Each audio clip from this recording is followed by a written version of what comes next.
दुनिया के सबसे बड़े इन्वेस्टर वॉरेन बफेट कहते हैं, अगर स्टॉक मार्केट सिर्फ पढ़े लिखों का होता तो आज भी मैं अखबार बेच रहा होता। जी हाँ दोस्तों, स्टॉक मार्केट जितना मुश्किल लगता है उतना है नहीं, और ना ही स्टॉक मार्केट से घबराने की जरूरत है। आज की ये पूरी वीडियो देखने के बाद आपका डर बिल्कुल खत्म हो जाएगा और आप एक प्रो इन्वेस्टर बन जाएंगे, जहां मैं आपको स्टेप बाय स्टेप सिखाने वाला हूं कि कैसे आप इन्वेस्टिंग स्टार्ट कर सकते हैं और कैसे एक अच्छी कंपनी ढूंढ सकते हैं और अपने पैसों से करोड़ों रुपए कैसे कमा सकते हैं। लोग कहते हैं कि स्टॉक मार्केट जुआ है और 99% लोग इसमें पैसा गवा देते हैं, लेकिन ये वो लोग होते हैं जो बिना कुछ सोचे और सीखे अपना सारा पैसा गवा देते हैं और फिर कहते हैं कि स्टॉक मार्केट जुआ है। लेकिन आप लोगों को डरने की जरूरत नहीं है। चलिए, अब आपने फैसला कर लिया है कि शेयर मार्केट में आप इन्वेस्ट करेंगे, लेकिन सवाल ये आता है कि इन्वेस्ट करे तो करे कैसे, क्या करना होगा उसके लिए। तो दोस्तों, शेयर मार्केट में इन्वेस्ट करने के लिए आपको डीमैट अकाउंट खुलवाना होगा। अब आपके मन में ये सवाल होगा कि ये डीमैट अकाउंट क्या होता है और इसे कैसे खुलवाते हैं। तो दोस्तों, डीमैट अकाउंट आपके बैंक अकाउंट की तरह होता है, जिसमें आप शेयर खरीद के रखते हैं, जो कि आपके सेविंग अकाउंट से लिंक होता है, और आप किसी भी स्टॉक ब्रोकर जैसे अपस्टॉक या ग्रो का डीमैट अकाउंट खुलवा सकते हैं या किसी भी बैंक में जाके डीमैट अकाउंट खुलवा सकते हैं। मैंने देखा है लोग डीमैट अकाउंट खुलवाने में बहुत सारा समय लेते हैं, जबकि लोगों को अच्छी कंपनी ढूंढने में ज्यादा समय देना चाहिए, क्योंकि अगर आपने गलत कंपनी चुन ली तो आपके सारे पैसे डूब सकते हैं, जबकि एक अच्छी कंपनी आपको लाखों करोड़ों कमा के दे सकती है। तभी तो वॉरेन बफेट कहते हैं, I never buy share, I buy partnership in the company. जी हाँ दोस्तों, जब आप शेयर खरीदते हैं तो आप इस कंपनी के हिस्सेदार बन जाते हैं। अब सवाल ये आता है कि चलो डीमैट अकाउंट तो खुल गया, उसके बाद क्या करें, हमें इन्वेस्टिंग करनी चाहिए या ट्रेडिंग। देखिए, ट्रेडिंग में हमारा ध्यान जल्दी से जल्दी स्टॉक बेच के प्रॉफिट कमाने पे होता है, जो कि 1 दिन से 1 साल के बीच होता है, जबकि आपने लोगों को प्रॉपर्टी खरीद के अगले ही दिन बेचते हुए नहीं देखा होगा, क्योंकि प्रॉपर्टी को लोग सालों साल रखते हैं। और जब आप स्टॉक को अच्छे से रिसर्च करके खरीदते हैं और उसे होल्ड करते हैं, जो आने वाले समय में अच्छा पैसा बना के देती है। और मैं आपको बताना चाहूंगा कि 99% पैसा लोग ट्रेडिंग में लूज करते हैं, जबकि इन्वेस्टिंग में 99% लोग पैसा बनाते हैं, क्योंकि वो बिजनेस में इन्वेस्ट करते हैं, ना कि शेयर्स में। तो अब सवाल आता है कि इन्वेस्टिंग कैसे स्टार्ट करें। इसके लिए आप 2 तरीके से इन्वेस्टिंग स्टार्ट कर सकते हैं। एक्चुअली जब हम इन्वेस्टिंग स्टार्ट करते हैं तो हमें इंडेक्स फंड, निफ्टी 50 या सेंसेक्स से शुरुआत करनी चाहिए, क्योंकि जब कोई पहली बार इन्वेस्टिंग करता है तो वो किसी न्यूज चैनल से या अपने यार दोस्तों के कहने पर हॉट कंपनीज में इन्वेस्ट कर देता है, जबकि हमें ऐसा बिल्कुल भी नहीं करना चाहिए। पहले तो हमें शेयर मार्केट को समझने के लिए शुरुआत में 5 से 6 महीने देने चाहिए, ताकि कुछ बेसिक चीजें समझ आ सके। कहा जाता है कि before play the game learn how to play the game. तो इसलिए आपको अपने पैसे इंडेक्स फंड में लगाने चाहिए। जैसे अगर आप निफ्टी 50 में इन्वेस्ट करते हैं तो आपके पैसे भारत के टॉप 50 कंपनी में इन्वेस्ट हो जाएंगे, और फिर आप उसे ट्रैक करते रहिए। इससे आपको बेसिक चीजें आने लगेंगी। इसलिए जब एक बार वॉरेन बफेट से पूछा गया कि आप अपनी फैमिली को क्या एडवाइस देना चाहेंगे आपके जाने के बाद, तो उन्होंने कहा, take all your money and invest in index fund and stay relax. तो दोस्तों, एक तरीका ये था, लेकिन अगर कोई डायरेक्ट स्टॉक्स खरीद के इन्वेस्ट करना चाहे तो कैसे पता करे कि किस कंपनी के स्टॉक्स खरीदने हैं। जब बिगिनर इन्वेस्टर इन्वेस्ट करना स्टार्ट करते हैं तो वो 4000-5000 रुपए लेकर अपने यार दोस्तों की बातों में आकर किसी भी कंपनी में लगा देते हैं, और लोगों के दोस्त उन्हीं कंपनी की एडवाइस देते हैं जिसके स्टॉक्स के प्राइस की कीमत तेजी से बढ़ रही होती है। लेकिन दोस्तों, इस तरह से स्टॉक्स खरीद के आप इन्वेस्टिंग नहीं, स्पेकुलेशन या जुआ खेल रहे हैं। और कई बार लोग सोचते हैं, इतना ज्यादा दिमाग क्यों लगाना, सीधा सीधा बड़े बड़े इन्वेस्टर के पोर्टफोलियो को कॉपी करो और इन्वेस्ट करो। लेकिन दोस्तों, ये भी एक तरह का स्पेकुलेशन ही है, क्योंकि आपको नहीं पता कि बड़े बड़े इन्वेस्टर की स्ट्रेटजी क्या है और उनके कैपिटल और आपके कैपिटल में जमीन आसमान का फर्क होगा। तो इसलिए आपको इस तरह से स्पेकुलेशन करने की जरूरत नहीं है। एक बार वॉरेन बफेट से पूछा गया कि हमें पैसे को लेकर कौन से रूल अपनाने चाहिए, तो वॉरेन बफेट ने कहा, first rule never lose your money and second rule never forget the first rule. तो अब बात ये आती है, कंपनी के बारे में कैसे पता लगाए कि कौन सी कंपनी अच्छी है, कौन सी कंपनी के स्टॉक्स बढ़िया है या फिर कौन सी कंपनी के स्टॉक्स घटिया है। तो इस वीडियो में मैं आपको कुछ वेबसाइट्स के बारे में बताने जा रहा हूं, जिनका लिंक आपको डिस्क्रिप्शन बॉक्स में भी मिल जाएगा। वैसे तो हमारे पास काफी सारी वेबसाइट्स है, जैसे कि वैल्यू रिसर्च है। इस पे आप कंपनीज के बारे में पूरी रिसर्च कर सकते हैं कि कंपनी क्या करती है, क्या बिजनेसेस है, क्या प्रॉफिट है, क्या लॉस है, क्या वो फर्म कर रही है पिछले कई सालों से।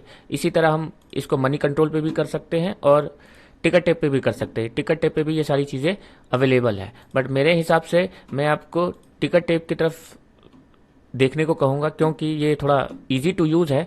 जैसे ही आप इस वेबसाइट पे जाते हैं तो आप इसके स्क्रीनर पे जा सकते हैं। अब जैसे ही आप स्क्रीनर पे जाते हैं आपको बहुत सारी कंपनीज़ की डिटेल्स मिलेंगी। जैसे ही आप देख सकते हैं Infosys, Hindustan Unilever, ICICI bank limited, life corporations, तो ये बहुत सारी मिल जाएगी। लेकिन अब आपको करना क्या है कि किस तरह से हमें कंपनी के बारे में जानना है, कंपनी कैसा परफॉर्म करती है, क्या डिटेल्स है, इसके लिए हमें कंपनी के ऊपर जाना पड़ेगा। मान लीजिए हमें अदानी लिमिटेड के ऊपर जाना है, जैसे कि आजकल अदानी जी नंबर 1 पे बने, ये है अदानी जी। अब अदानी जी के ऊपर जाते हैं और इनके ऊपर हम सारी डिटेल इनकी सर्च करते हैं। जैसे यहाँ पे देख रहे हैं राइट साइड पे टॉप पे आपको मिलेगा, इस पर आपको सारी डिटेल मिलेगी। अब यहाँ पे हमें करना क्या है, अब जैसे अदानी पावर लिमिटेड है, ये कंपनी का नाम है। कंपनी का नाम एक चीज होती है और इसके बारे में पूरी डिटेल जानना। अब कई लोग क्या करते हैं, अदानी पावर में अभी जैसे स्टॉक्स उनके कुछ टाइम पहले से बहुत तेजी से रन कर रहे थे, जैसे मैं आपको यहाँ दिखाता हूँ। तो अब जैसे कि आप देख सकते हैं यहाँ ग्राफ अचानक से पीक पकड़ रहा है पिछले 3 से 4 महीनों में। बट हमें क्या करना है, इस ग्राफ से देख करके हमें कभी भी इन्वेस्ट नहीं करना। सबसे पहले हम ये देखेंगे कि ये कहाँ वर्क करती है। जैसे पावर जनरेशन में ये वर्क करती है। अब हम आते हैं प्रॉफिट एंड लॉस पे। तो ये लगातार आप देख रहे हैं लास्ट 2 ईयर में लॉसेस पे रही है और लास्ट 2 ईयर में ये प्रॉफिट पे रही है, वो भी हल्के से प्रॉफिट में। लेकिन इसमें इतना चेंज नहीं है कि ये इतना पीक पकड़ सके, बट स्टिल इसके प्राइस बहुत तेजी से हाइक हुए हैं। अब इस फाइनेंशियल में आना है और इसमें हमें जाके एनुअल रिपोर्ट जरूर देखनी है। एनुअल रिपोर्ट में क्या होगा, इनके बारे में सारी डिटेल हमें पता लगेगी, किस किस चीज़ों में वर्क करती है, क्या इनके प्रॉफिट है, क्या लॉस है, सारी चीज़ें डिटेल में यहाँ दी गई हैं। ये आप सारी चीज़ें पढ़ सकते हैं। अब मैंने एक एग्जांपल लिया है जिसमें तिलक वेंचर लिमिटेड है। मैं पहले ही बता दूं, इसमें मैंने स्टॉक रिकमेंडेशन बिल्कुल भी नहीं है। ये एक एजुकेशनल पर्पज से है कि कैसे एक बिगनर इन्वेस्टर इन्वेस्ट कर सकता है। तो अब ये देख सकते हैं तिलक वेंचर लिमिटेड का मैंने ग्राफ खोल लिया है। ये मैं 1 ईयर का ग्राफ ले लेता हूं। अब 1 ईयर के ग्राफ में आप देख सकते हैं कि कैसे यहां से पीक हुआ और उसके बाद डाउन हो गया।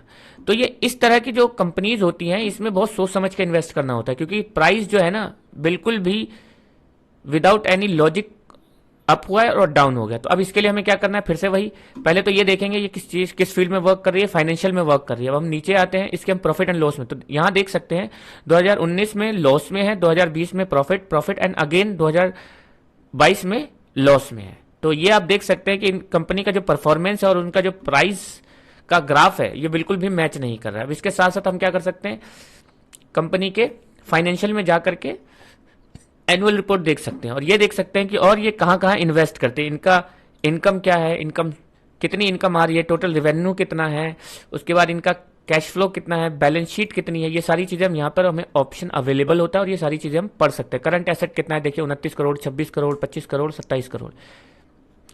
अब ऐसी ही एक और कंपनी है पिडिलाइट इंडस्ट्रीज लिमिटेड। इस कंपनी के बारे में आपने शायद थोड़ा बहुत सुना हो, लेकिन इनके प्रोडक्ट के बारे में सुना होगा। जैसा कि आप देख सकते हैं फेविकोल, डॉक्टर फिक्सिट, फेविक्विक और एमसील, इस तरह के प्रोडक्ट। फेविक्विक तो हम सबने बहुत यूज भी किया है, फेविकोल भी हमने बचपन में बहुत यूज किया हुआ है, आप हो सकता है यूज कर रहे हो।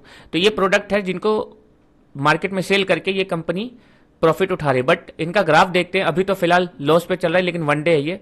1 ईयर में देखते हैं तो 1 ईयर में लगभग 6% का रिटर्न है इनका। 5 ईयर में देखते हैं, 5 ईयर में लगभग 188% का रिटर्न है। और मैक्सिमम देखते हैं तो मैक्सिमम लगभग 12,795 का रिटर्न दे रही है। ये तो ग्राफ की बात हो गई। वैसे तो कंसिस्टेंट है इसका ग्राफ, बट फिर भी हम इसको देखेंगे कि कंपनी और क्या क्या करती है और कंसिस्टेंटली प्रॉफिटेबल है या नहीं है। तो ये सबसे पहले ये कंपनी जो होती है केमिकल से रिलेटेड प्रोडक्ट बनाती है, जो कि मैंने आपको नाम बता दिया। अब हम आते हैं इसके प्रॉफिट पे। तो ये देख रहे हैं लगातार 19, 20, 21, 22 लगातार प्रॉफिटेबल कंपनी है। अगर हमें और डिटेल में जानना है तो हम कहाँ जाएंगे, फाइनेंशियल में। और फाइनेंशियल में जाकर इसके एनुअल रिपोर्ट भी हम पढ़ सकते हैं और एनुअल रिपोर्ट में आपको सारी डिटेल मिल जाएगी।